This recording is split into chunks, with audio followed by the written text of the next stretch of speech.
श्री स्वामी समर्थ. नमस्कार सर्वांना. स्वागत आहे तुमचे श्री स्वामी समर्थ कृपा या माझ्या यूट्यूब चॅनलवर.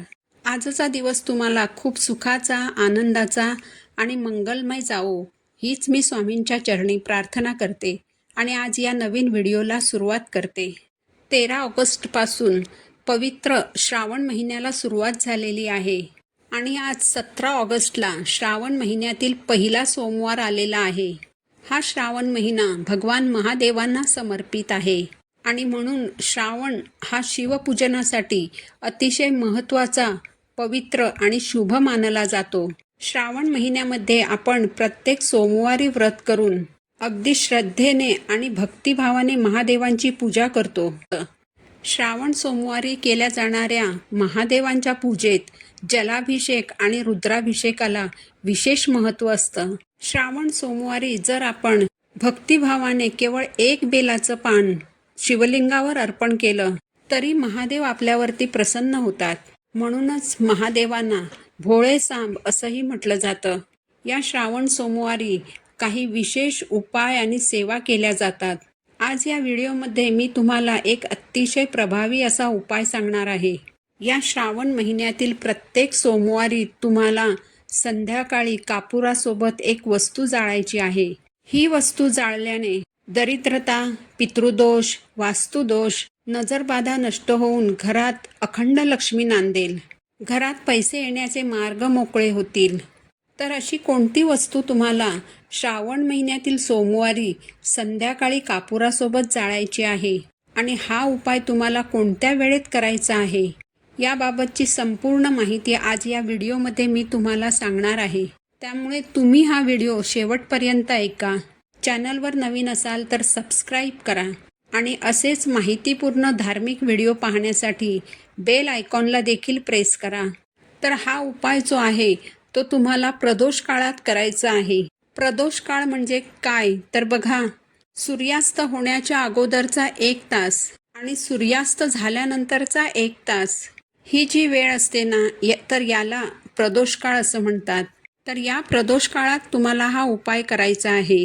पण या वेळेत जर नाही शक्य झालं तर मग सायंकाळी 6 वाजल्यापासून ते रात्री 10 वाजेपर्यंत हा उपाय तुम्ही करू शकता. शक्यतो तुम्ही प्रदोष काळात हा उपाय करण्याचा जास्तीत जास्त प्रयत्न करा, कारण ही तिन्ही सांजेची वेळ असते. या वेळेत लक्ष्मी आपल्या घरामध्ये प्रवेश करत असते. म्हणून जर या वेळेत आपण हा उपाय केला तर या उपायाचं आपल्याला शीघ्र फळ प्राप्त होतं.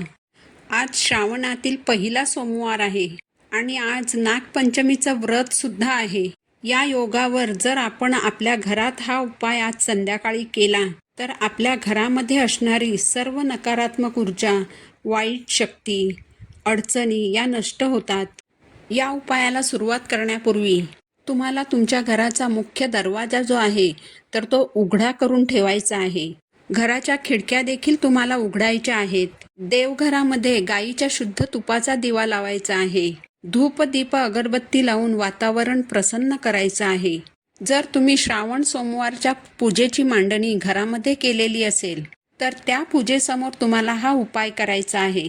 आणि जर मंदिरामध्ये जाऊन तुम्ही श्रावण सोमवारची पूजा केली असेल तर हा उपाय तुम्ही तुमच्या देवघरासमोर करू शकता. हा उपाय करण्यासाठी तुम्हाला एक मातीची पणती घ्यायची आहे किंवा धूप जाळायची धूपदाणी तुमच्याकडे असेल तर ती तुम्हाला घ्यायची आहे.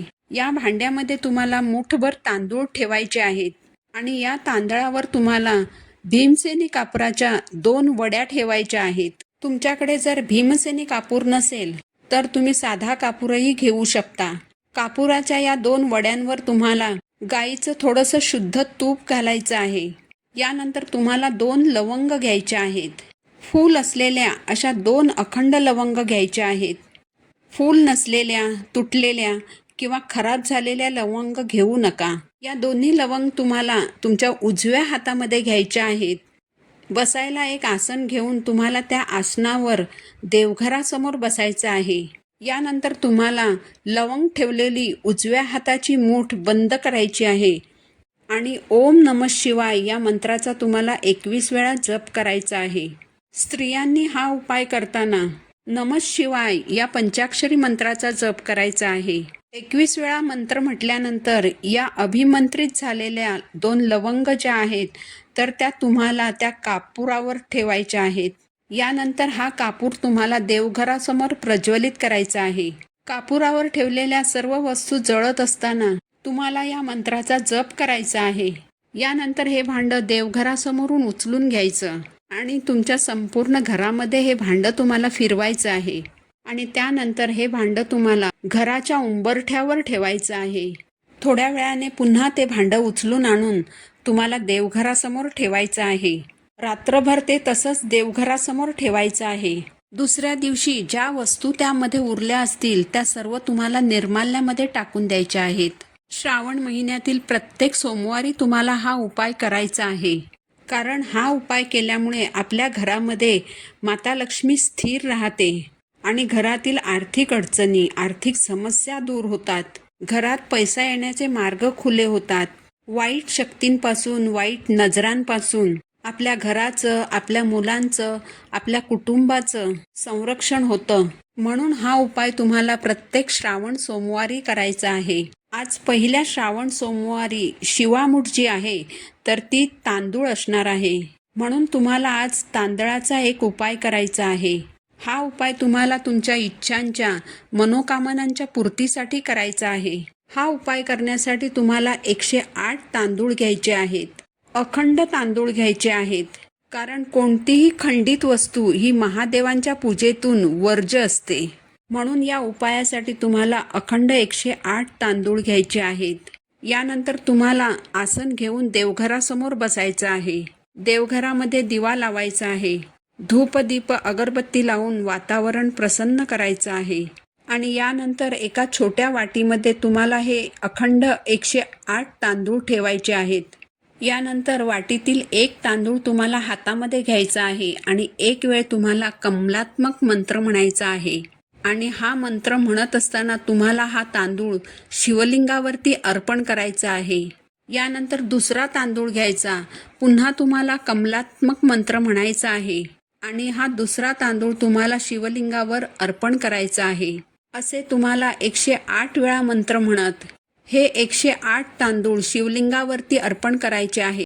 सर्व 108 तांदूळ अर्पण केल्यानंतर दोन्ही हात जोडून तुमची जी कोणतीही इच्छा आहे तर ती तुम्हाला महादेवांना सांगायची आहे आणि माझी इच्छा पूर्ण करा अशी अगदी मनोभावे महादेवांना प्रार्थना करायची आहे.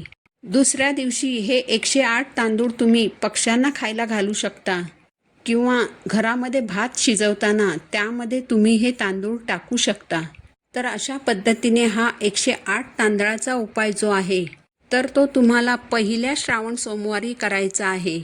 पहिल्या श्रावण सोमवारी हा उपाय तुम्ही आवर्जून करा, कारण व्यक्तीच्या स्वतःच्या प्रगतीसाठी हा एक अत्यंत प्रभावी उपाय मानला जातो. ही अत्यंत महत्त्वाची माहिती मला तुमच्यापर्यंत पोहोचवायची होती.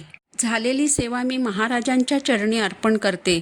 पुन्हा भेटू अशाच एका नवीन व्हिडिओसोबत. तोपर्यंत सर्वांना श्री स्वामी समर्थ.